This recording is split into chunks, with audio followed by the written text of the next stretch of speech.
Yeah, hi everyone. My name is Olga. I am a UI UX designer, and I wanted to talk today about how do we create the perfect world and the perfect conditions for user-generated game platforms. That's a mouthful, and we have 5 minutes, so let's jump right in. I think that there's a lot of magic in user-generated content. We can look at the era of Flash games, for example, where anyone could create their own Flash game and upload it. We can look at itch.io or YouTube, where we can find independent creators or indie creators, because sometimes what I want is to not play a game that's from a AAA studio that's polished, but I want something that's made with heart and with passion.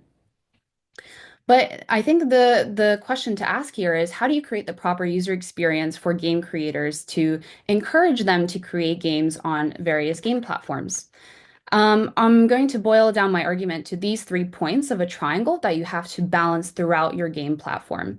And we're going to apply this triangle of accessibility, recognition of creators, and creative freedom to these three game platforms. So let's dive in. The first one that I wanted to talk about is Roblox Studios. This one is obvious.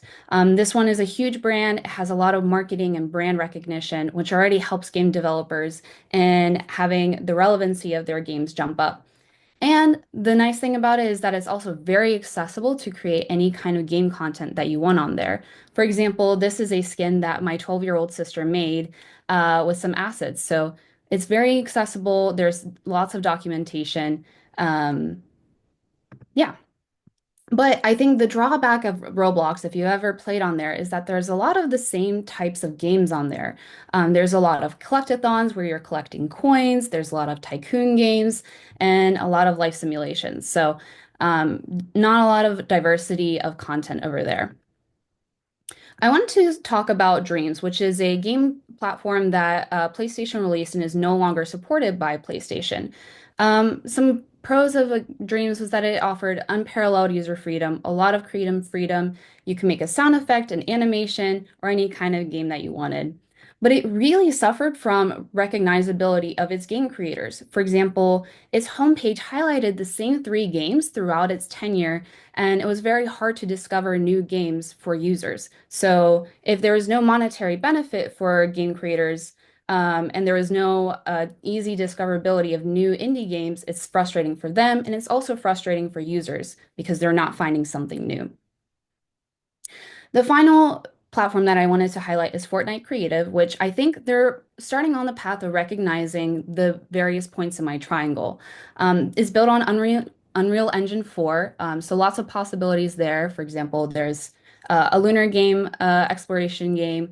I know that it's also used in classroom environments to teach level game design. So, and I think what's also interesting about Fortnite Creative is that it's developers are recognized through user engagement. So the more time users spend on a game, the more money they're rewarded. And I think that Fortnite recognizes that ultimately we want to create ecosystems to recognize game creators. So they've recently added this creator pages page where creators can connect users to their X, to their TikTok, to their Discord. And I think that there's still some improvement that Fortnite could use for discoverability of new games, but I think they're definitely headed in the direction of supporting its game creators to make new content. So, just to wrap up this quick conversation, I think that this triangle is really a balancing act of trying to make it accessible, trying to provide creative freedom for your creators, and also giving them the proper recognition to encourage them to make new content. And I think as softwares get better, it's going to become a lot easier to balance this triangle. And I'm excited to see the future where we're really manifesting the magic of championing creativity in game platforms. Thank you, and let's connect.